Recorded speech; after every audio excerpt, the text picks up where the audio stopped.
Bom dia, moçada, tudo bem com vocês?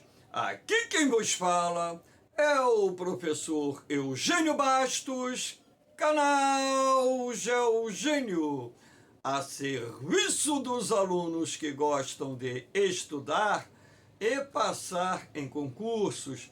Moçada, vamos fortalecer o canal, se inscrevam no canal, dê aquele like, compartilhe o vídeo e ajude o professor Eugênio Bastos a democratizar o ensino da geografia. Moçada, no nosso encontro de hoje, eu irei falar sobre o conflito entre judeus e palestinos, ou seja, Israel e Palestina, uma guerra sem fim. A ideia desse vídeo é falar mais uma vez sobre esse conflito que já se arrasta por aproximadamente 80 anos e que, ao longo de décadas, tem causado dor, sofrimento, mortes, destruição, enfim.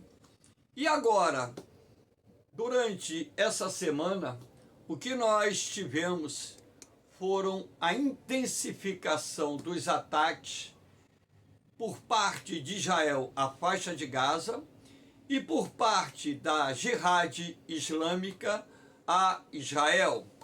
Então, estamos tendo nesse momento, uma intensificação das hostilidades entre o grupo extremista Jihad Islâmica, Guerra Santa, que é um grupo que atua principalmente na faixa de Gaza, é o segundo grupo militar mais importante palestino que atua na faixa de Gaza e que, em função da morte, fruto de uma greve de fome, que um militante da Jihad Islâmica detido em Israel à espera de julgamento, acabou acirrando os ânimos e levando a Jihad Islâmica a lançar foguetes em direção ao território de Israel e, consequentemente, o ministro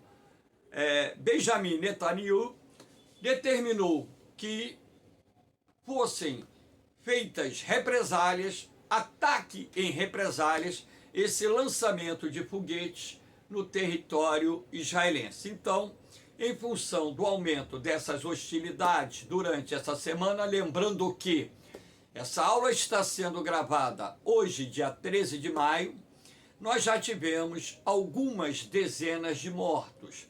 Até o dia 12 de maio, ontem, o número de vítimas fatais já havia ultrapassado a barreira dos 30, sendo, em sua grande maioria, vítimas palestinas, não só membros da Jihad Islâmica, assim como civis que, em função desses ataques cometidos por Israel à faixa de Gaza, acabam falecendo também, até mesmo porque é muito difícil, né?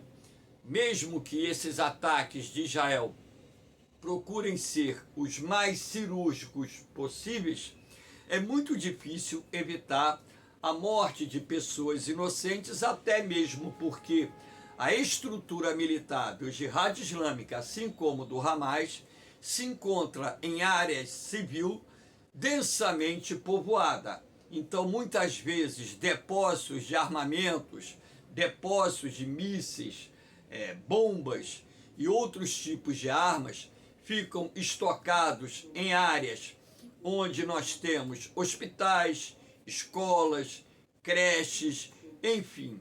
E isso acaba expondo essa população inocente a esses ataques feitos por Israel em retaliação aos foguetes lançados pelo Jihad Islâmica contra o território judaico e, consequentemente, pessoas inocentes acabam perdendo suas vidas, o que é muito triste, principalmente para aquele que tem um pouquinho de racionalidade humana e entendimento sobre a vida.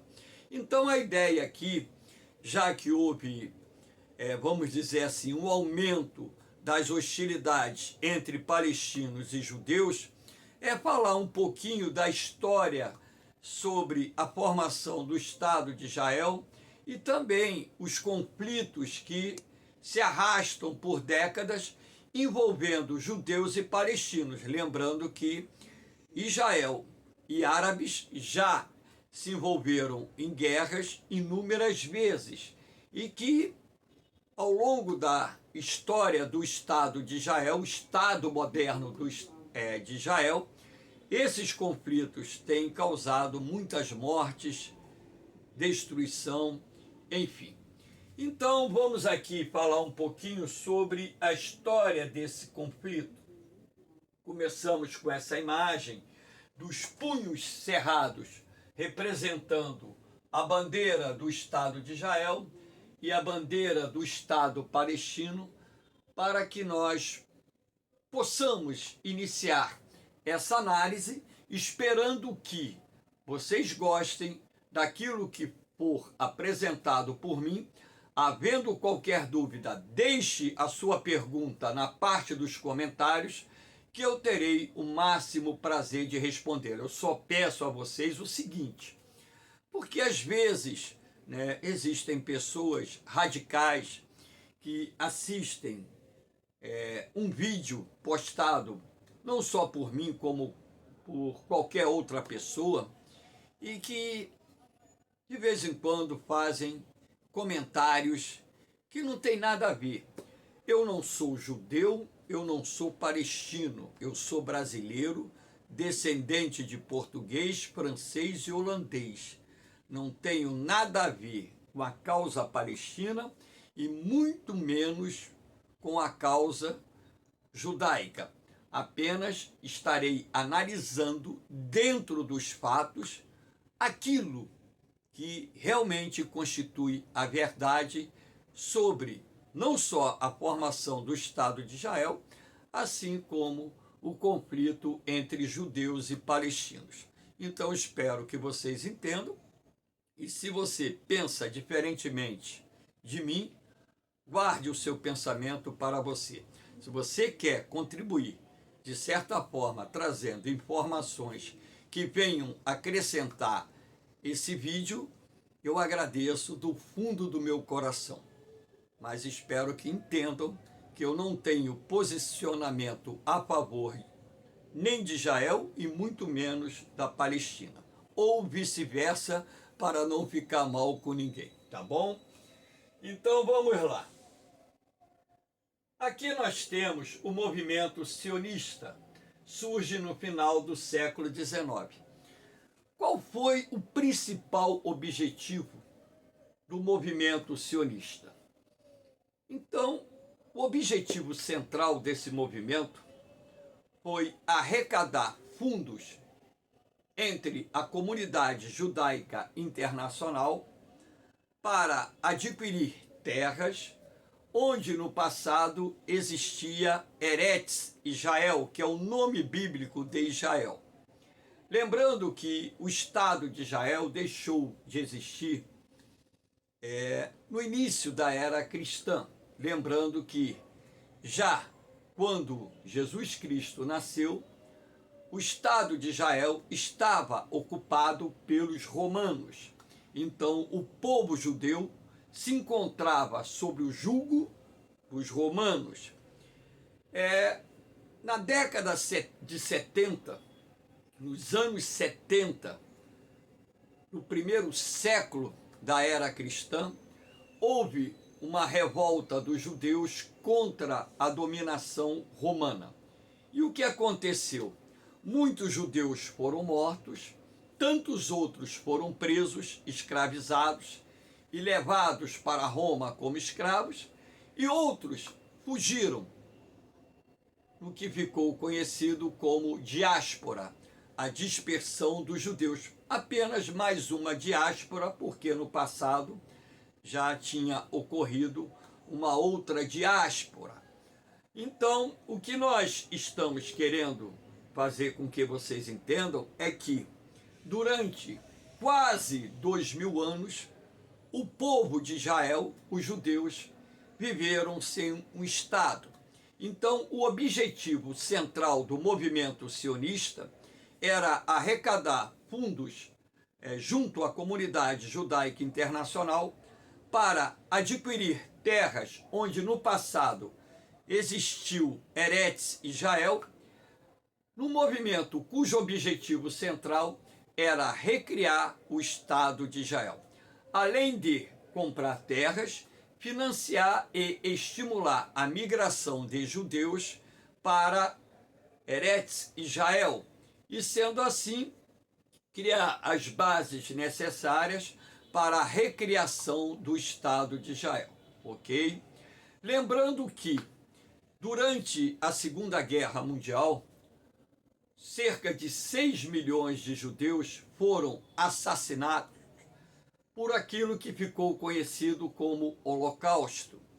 Então, com a derrota dos nazistas na Segunda Guerra Mundial e com a criação da Organização das Nações Unidas, criava-se um ambiente favorável para o surgimento ou recriação do Estado de Israel.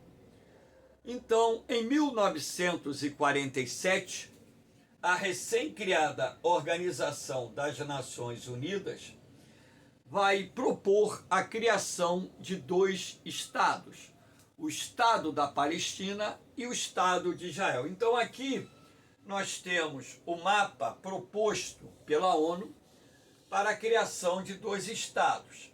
Em amarelo, os territórios que fariam parte do Estado palestino, em laranja, os territórios que fariam parte do Estado de Israel. Então, como vocês podem observar, pelo mapa proposto pela ONU, o que você observa no mapa atual é uma configuração muito diferente que nós veremos no transcurso dessa explicação. Então, o que aconteceu? Em maio de 1948, logo no início de maio de 1948, teve a recriação do Estado de Israel, ou a independência do Estado de Israel, entre aspas. Então, o que aconteceu quando os judeus proclamaram a criação ou recriação do Estado de Israel? Os árabes se mobilizaram e formaram uma coalizão militar de aproximadamente 10 países, e os exércitos árabes invadiram o então recém-criado Estado de Israel. O que se previa na época é que os judeus seriam derrotados, porque os exércitos árabes eram muito superiores em número de combatentes e também em quantidade de armamentos. E os judeus combateram com muita garra, com muita determinação, para defender o recém-criado Estado de Israel, inclusive havendo uma mobilização internacional da comunidade judaica para defender o recém-criado Estado de Israel. Essa mobilização envolveu o envio de recursos para que Israel pudesse adquirir armas, envolveu a migração de combatentes de diversas partes do mundo para aumentar as fileiras do exército de Israel e, consequentemente, a aquisição de armas e a determinação do povo judeu em defender o recém-criado Estado de Israel acabou impedindo que os exércitos árabes derrotassem o exército israelense. Então, quando acabou essa guerra, que se estendeu por vários meses, a configuração do mapa, aqui nós temos o mapa em 1949, então já após o fim da guerra. Então nós temos aqui, por exemplo, o Estado de Israel, aqui em laranja, as áreas ocupadas por Israel, esse verdinho claro aqui, vocês podem perceber que Israel, depois da Primeira Guerra, ele ampliou bastante as suas áreas. né? Então aqui você tem essa faixa aqui, você tem essa faixa amarelinha aqui, que foram áreas ocupadas por Israel. Essa faixa verde foi ocupada pela Transjordânia, que posteriormente passou a se chamar Jordânia, e a faixa de Gaza foi ocupada pelo Egito. Então se conclui que essa primeira guerra árabe-israelense não foi boa para a Palestina, para os palestinos. E dentro do meu entendimento, eu acho que os palestinos deveriam ter feito o mesmo que Israel fez quando proclamou, em maio de 1948, a criação do Estado de Israel. Os palestinos poderiam ter feito a mesma coisa, a proclamação do Estado palestino. Mas o que aconteceu? Uma coalizão de exércitos árabes tentou expulsar os judeus do recém-criado Estado de Israel. E ao final dessa guerra, eu pergunto a vocês, quem perdeu essa guerra? Além, claro, da coalizão dos exércitos árabes. O povo palestino que ficou sem Estado. Porque a maior parte do território que seria destinado ao Estado palestino foi ocupado por quem? Repara aqui, ó, pela Jordânia e por Israel. E um pedaço ficou com o Egito. E onde foi parar o Estado palestino? Não saiu do papel. Então, dando continuidade ao nosso encontro, aqui nós temos as conquistas israelenses na Guerra dos 6 Dias em 1967. Por que eu vou citar a Guerra dos 6 Dias? Em primeiro lugar, porque havia uma mobilização dos exércitos do Egito, da Síria e da Jordânia, próximo à fronteira com Israel. E tudo indicava que os árabes iriam tentar invadir o Estado de Israel. Segundo os árabes, o que eles estariam fazendo era exercícios militares, mas na verdade ninguém faz exercícios militares com um efetivo de mais de 1 milhão de soldados na fronteira de um determinado país. Ninguém vai me convencer de que os árabes estavam fazendo ou predispostos a fazer um exercício militar junto à fronteira de Israel. Então, prevendo que havia um eminente ataque de uma nova coalizão árabe contra o Estado de Israel, Israel atacou primeiro. A Força Aérea de Israel destruiu as forças aéreas do Egito, da Síria e da Jordânia, destruiu por completo. Praticamente não sobrou avião nenhum. E com a supremacia aérea, o exército de Israel, em apenas 6 dias, invadiu a faixa de Gaza, que estava ocupada pelo Egito, lembrando que a faixa de Gaza é território palestino, ocupou a península do Sinai, território egípcio, ocupou a Cisjordânia, território palestino que estava ocupado pela Jordânia, e ocupou as colinas de Golã, território que pertence à Síria. Então, após 6 dias de conflito, tivemos aqui a formação daquilo que ficou conhecido como Grande Israel. Ou seja, o território israelense foi multiplicado por 4, então ampliando e muito os seus domínios territoriais. Essa Guerra dos 6 Dias aumentou ainda mais o sentimento de revolta junto ao Egito, à Jordânia, à Síria, que procuraram dar o troco em 1973 na chamada Guerra do Yom Kippur, lembrando que a Jordânia ela ficou em cima do muro, vou, não vou, e acabou não indo para a guerra. Então, em 1973, em outubro de 1973, no feriado religioso do Yom Kippur, que significa Dia do Perdão, aproveitando-se que boa parte das forças de segurança de Israel estava desmobilizada em função do feriado religioso, os exércitos da Síria e do Egito atacaram Israel de surpresa. O exército sírio iniciou a retomada das colinas de Golã e o exército do Egito atravessou o canal de Suez, iniciando a retomada da península do Sinai. Claro que nos primeiros dias de guerra, Israel sofreu pesadas perdas, até mesmo porque mobilizar uma nação para a guerra não ocorre da noite para o dia. Então, precisa de algum tempo para que se faça não só a mobilização das forças de segurança, Exército, Marinha e Aeronáutica, assim como o preparativo para toda a logística que é necessária para dar suporte às linhas de frente e também, logicamente, dar suporte a toda infraestrutura ou logística de guerra que acompanha um conflito.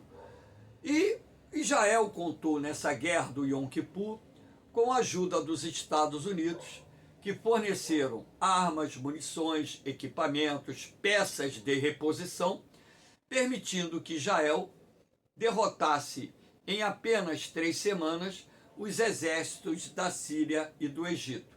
E sendo assim, os árabes foram mais uma vez derrotados. Eu estou falando da guerra dos 6 dias e da guerra do Yom Kippur, que foi uma guerra que envolveu mais os exércitos do Egito, da Síria e na guerra dos 6 dias da Jordânia, para que vocês tenham uma ideia da situação, como é tensa nessa região do Oriente Médio, onde o Estado de Israel está cercado praticamente por todos os lados, excetuando-se o mar Mediterrâneo, por países que se declararam inimigos do Estado de Israel.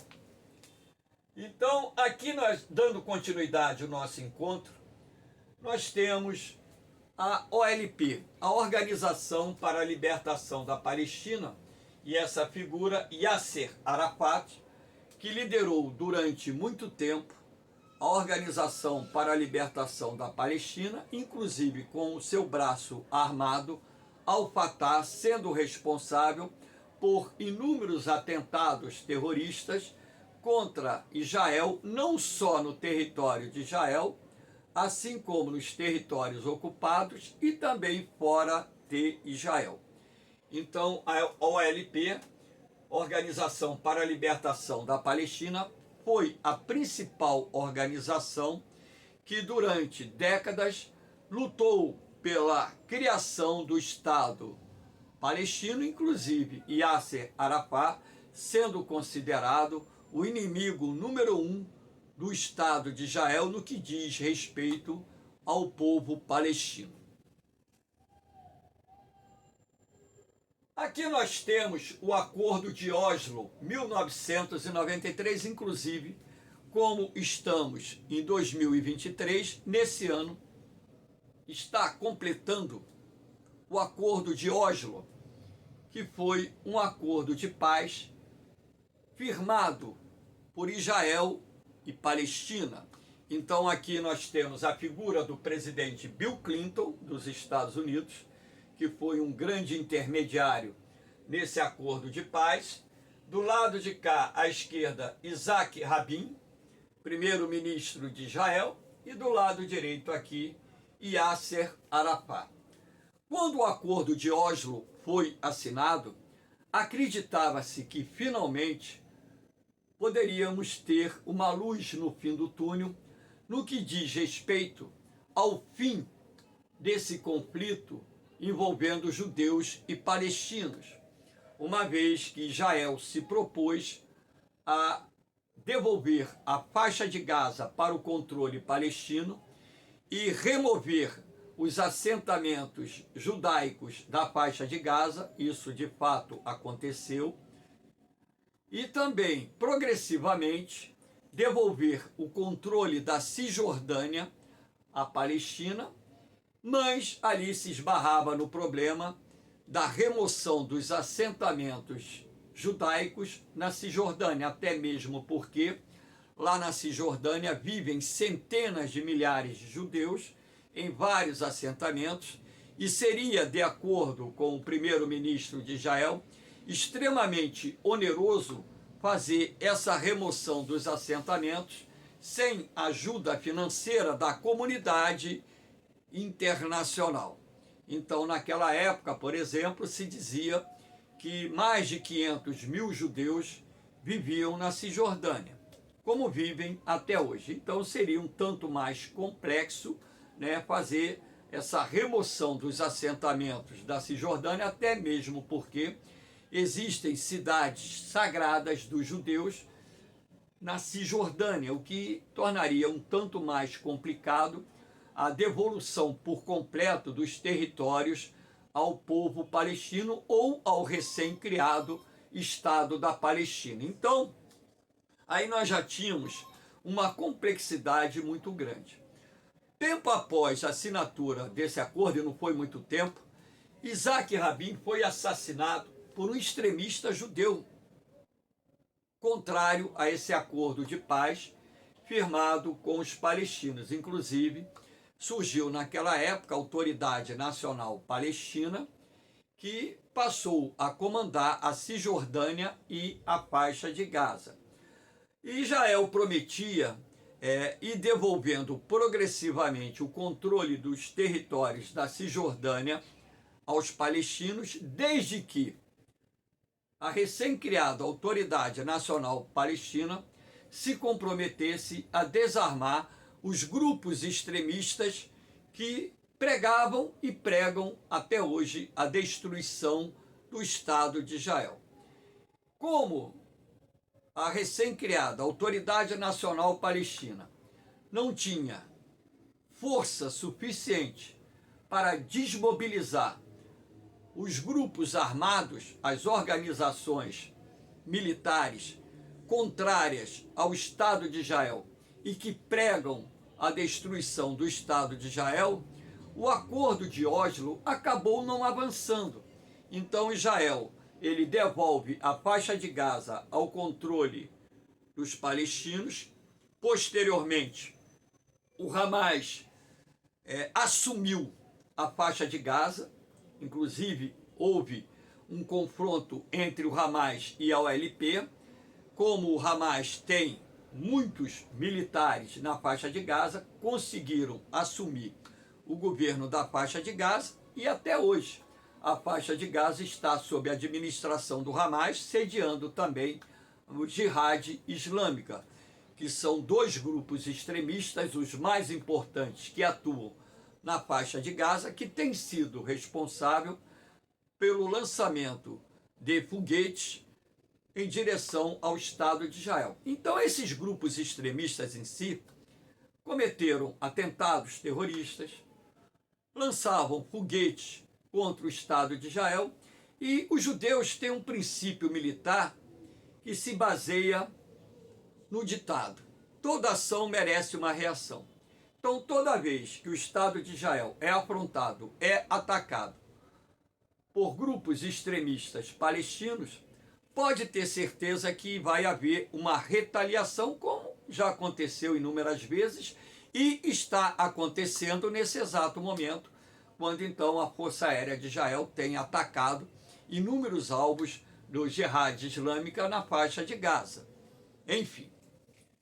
Então, dando continuidade, nós temos aqui esse mapinha para mostrar a vocês, 4 mapas, na verdade.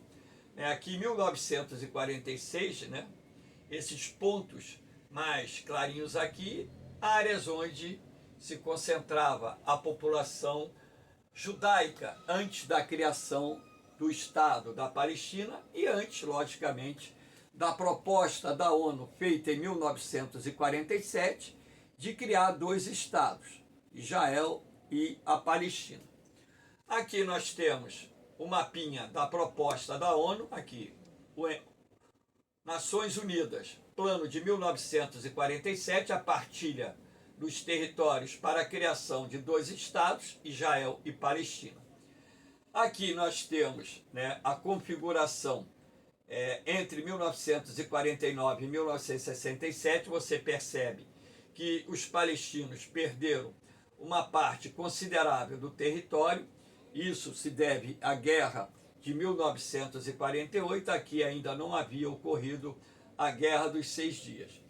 E aqui nós temos um mapinha de 2013 para mostrar a vocês o quanto, por exemplo, os palestinos tiveram reduzidos o tamanho do seu território. Essas faixas verdes são as áreas ocupadas pela população palestina e sob a administração da Autoridade Nacional Palestina aqui na Cisjordânia e aqui na faixa de Gaza pelo Hamas, que é o grupo militar ou o grupo extremista mais poderoso que os palestinos possuem hoje.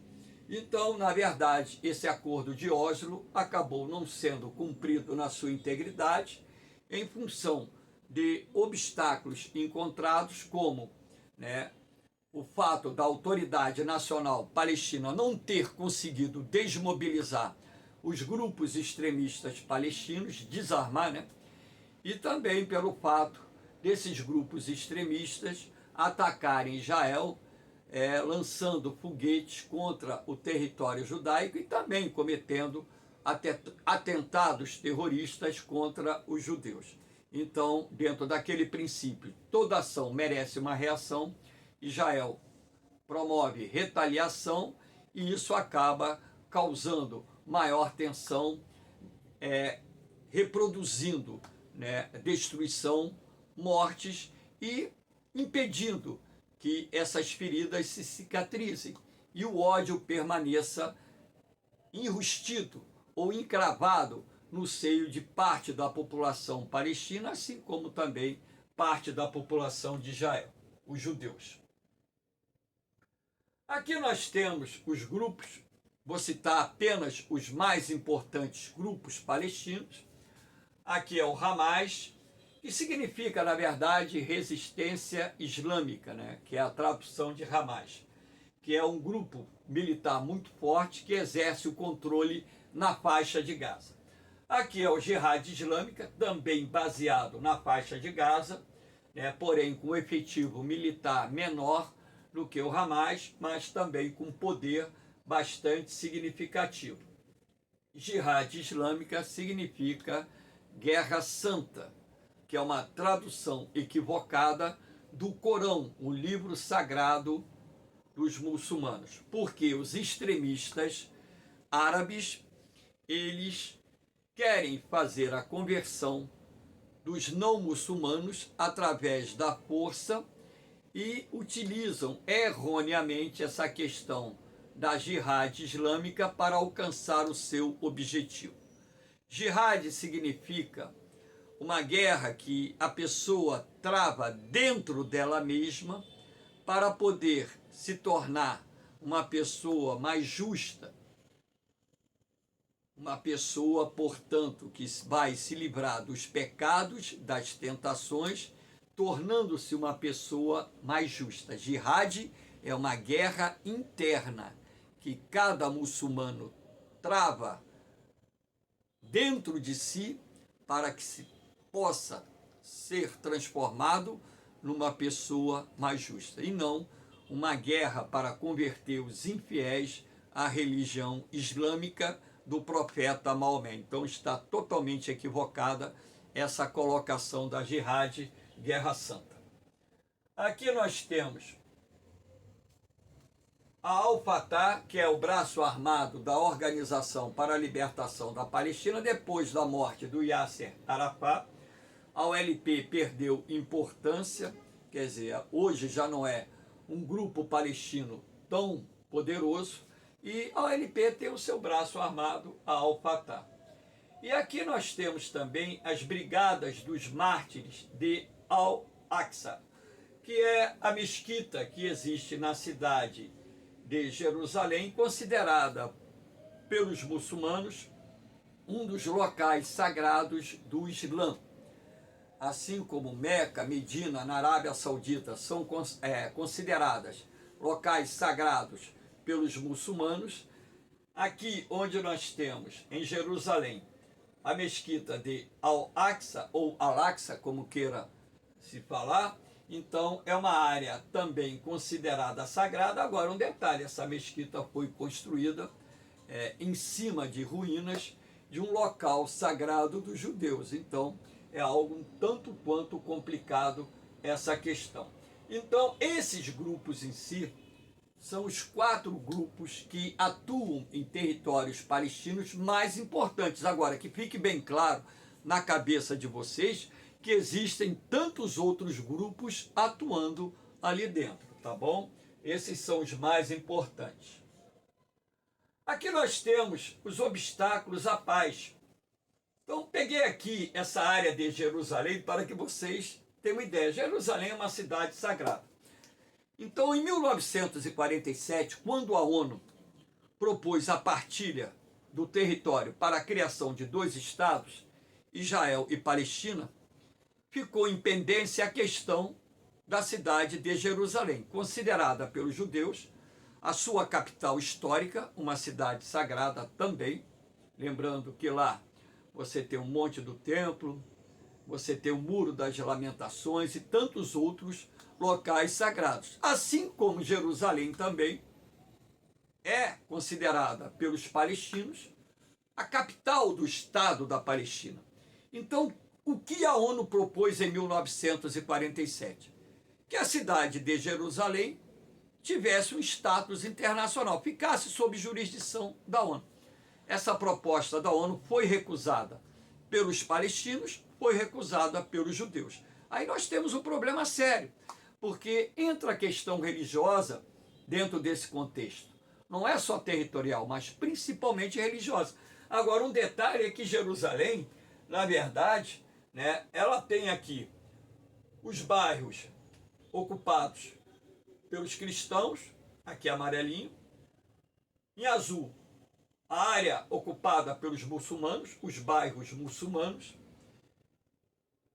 em vermelho, a área ocupada pelos armênios, aí são os cristãos ortodoxos, e na área verde, os bairros ocupados pelos judeus.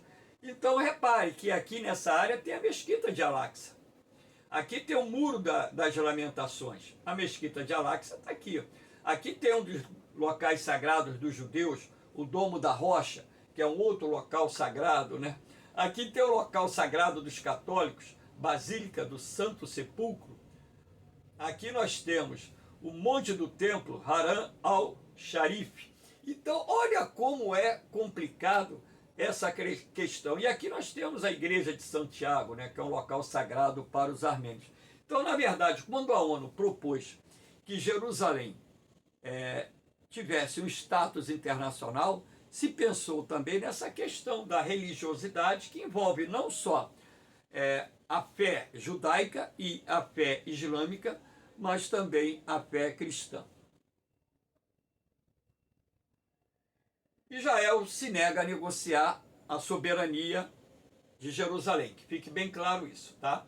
Aqui é o muro construído por Israel, separando Israel da Cisjordânia. Então, os palestinos reclamam e dizem que Israel construiu esse muro dentro de territórios palestinos. E se você, de fato, pegar o mapa da partilha proposta pela ONU em 1947, de fato, isso acabou acontecendo. Então, os palestinos exigem a derrubada desse muro e a sua construção nos limites propostos pela ONU em 1947.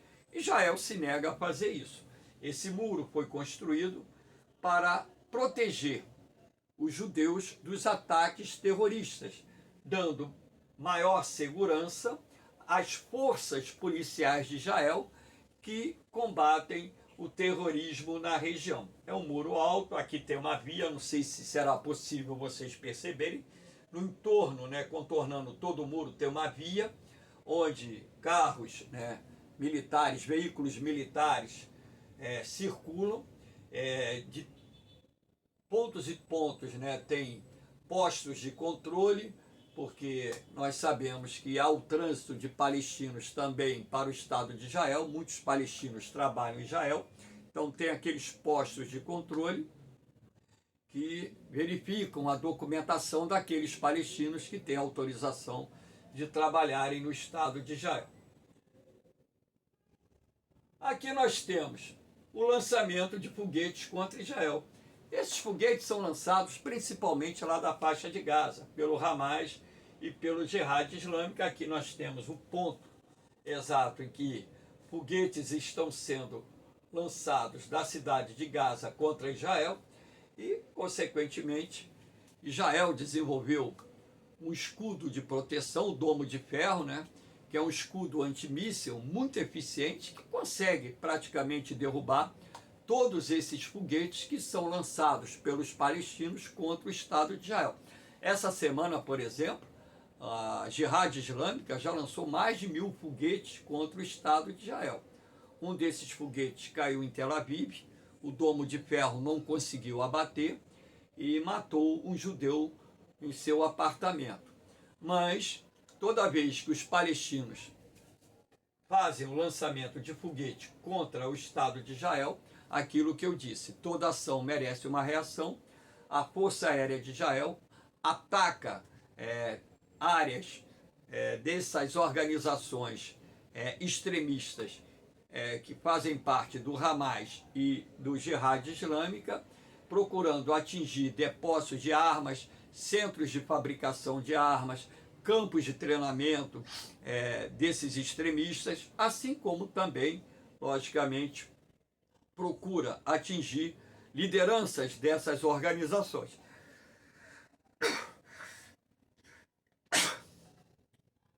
Agora, esses dias mesmo, desculpe aí pelo espirro, Israel acabou eliminando alguns líderes do Hamas, porque Israel tem espiões dentro da faixa de Gaza, né, que passam serviço para as forças de segurança, e isso aumenta a efetividade dos ataques de Israel contra esses grupos extremistas. Aqui nós temos a devolução dos territórios ocupados por Israel. Israel se nega a devolver os territórios ocupados, alegando indenização de guerra. Por exemplo, Israel não aceita negociar com os palestinos a devolução dos territórios que foram conquistados não só na Guerra de 1948, assim como na Guerra dos 6 Dias. Então não aceita negociar. Então Israel aceita sim a faixa de Gaza e a Cisjordânia. Agora, hoje a Cisjordânia tem um problema muito sério, que é justamente o fato de termos centenas de milhares de judeus vivendo lá, inclusive novos assentamentos estão sendo construídos na Cisjordânia, o que torna cada vez mais difícil que Israel devolva por completo os territórios palestinos ocupados na Cisjordânia, lembrando que lá na Cisjordânia existem também locais sagrados para os judeus, que os judeus reivindicam como propriedade histórica do povo de Israel. Então é algo um tanto quanto complexo negociar uma paz definitiva entre judeus e palestinos. Aqui nós temos a questão dos refugiados palestinos. De acordo com os dados da ONU, existem 6.400.000 palestinos vivendo fora da Palestina. E Israel não aceita a volta desses refugiados para os territórios palestinos. Visto que, em primeiro lugar, a gente tem que entender que isso traria um problema muito grande. A falta de condições para abrigar toda essa população refugiada. Como, por exemplo, moradia, atendimento das necessidades básicas, geração de emprego, escolas, saúde, hospitais.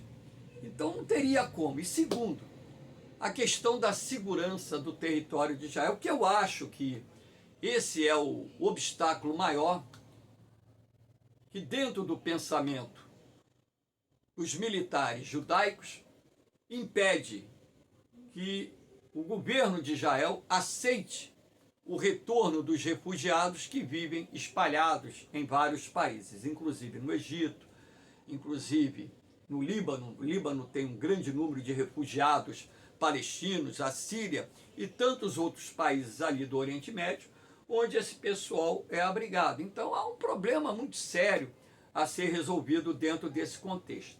Existem outras questões que também dificultam um acordo de paz definitivo entre palestinos e judeus, como, por exemplo, o controle dos recursos hídricos.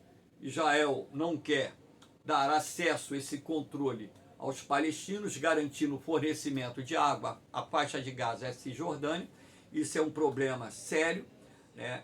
Questões, por exemplo, de recursos econômicos, como a extração de gás no mar Mediterrâneo, em áreas que, segundo os palestinos, pertencem de direito ao Estado palestino. Então aí também tem a questão econômica em jogo, enfim. Então o que eu fiz aqui foi um apanhado para que vocês pudessem entender o porquê desse conflito entre judeus e palestinos, entre Israel e Palestina, ser uma guerra sem fim. Eu particularmente não acredito que esse conflito vai chegar ao fim tão cedo. Sempre teremos momentos, vamos dizer assim, de calmaria, acompanhados de momentos de ataques terroristas, retaliação de Israel, lançamento de foguetes contra o Estado de Israel. Agora, é preciso também que os palestinos entendam, um aspecto. Israel possui um dos exércitos mais fortes do mundo. Então, num conflito armado, eles não vão ganhar de Israel. Não tem poder militar para isso. Então, dentro do meu entendimento particular, o melhor caminho seria a negociação. Buscar uma negociação que eu entendo um tanto quanto difícil, por causa da existência de grupos extremistas que pregam a destruição do Estado de Israel e também a existência de grupos extremistas em Israel que são contrários a qualquer tipo de negociação com os palestinos. Razão pela qual eu acho um tanto quanto difícil que se busque, pelo menos a curto, médio prazo, uma solução para a causa palestina que consiga pacificar essa área do Oriente Médio. Infelizmente, nós vamos ainda conviver com escaramuças, com conflitos naquela área que vão trazer destruição, dor, morte e sofrimento. Moçada, espero que vocês tenham gostado do nosso encontro. Deixe o seu comentário. Se tiver dúvida, pergunte. Diz aí se gostaram da aula. Fortaleçam o canal Geogênio, ajudem a divulgar esse canal. É um canal que foi criado para democratizar o ensino da geografia. E eu tenho dito que o meu canal ele não é monetizado. Mas no momento em que ele for monetizado, infelizmente isso vai acontecer. Infelizmente que eu digo, infelizmente, preste atenção. É porque eu não criei canal para ganhar dinheiro, tá? Mas chegará o momento em que ele será monetizado e eu estou nas últimas aulas reiterando. No momento que esse canal for monetizado, aquilo que eu receber do YouTube será revertido a instituições de caridade, orfanatos, asilos, Hospital do Câncer, enfim. Porque eu não quero um centavo daquilo que eu estou fazendo com carinho, com amor, dentro dos meus limites técnicos, dentro dos meus limites de conhecimento, para dar a vocês uma ferramenta que possibilite uma preparação mais adequada para os concursos militares e vestibulares. Eu peço tão pouco, só ajude divulgar o canal, fortalecer o canal, se inscreva no canal. Tem gente que assiste o vídeo, mas não se inscreve. Fortalece aí para que nós possamos agora atingir os 4.000 inscritos. Estamos com quase 3.100, né? Ontem estava com 3.077. Agora a meta é 4.000, atingindo 4.000, 5.000, daqui a pouco 10.000. E eu dependo dos amigos, dos alunos e daqueles que estão acessando o canal para que ele possa crescer e alcançar um número maior de pessoas. Valeu, moçada! No mais, um beijão no coração de vocês. Um forte abraço. Fiquem com Deus. Eu vou, mas eu volto, hein? Fui!